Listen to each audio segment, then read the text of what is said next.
गर्थेँ नि।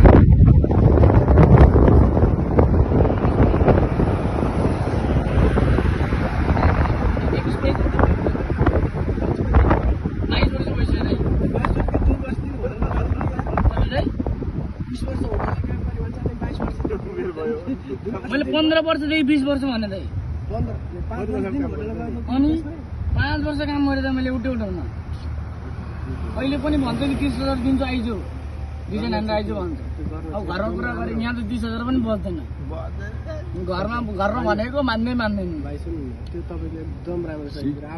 के भयो भन्नु भाइ हातमा जे सिप छ नि त्यो सिपमा तपाईँ चढ्न तिनको बेस्ट हो।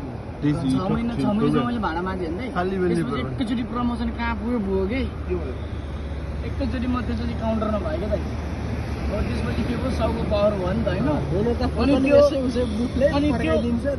अनि त्यो किचनको सेफसँग के अब यो हजुर तपाईँको बान्नै भएन कि खालि के बोल्नु कि फेरि त्यो स्टाफ अब केटी थिएन होइन त्यस्तै बोल्ने। अनि पछि तपाईँलाई केटी आयो त्यो अलिक कन्ट्रोल यही बाली खराब भयो।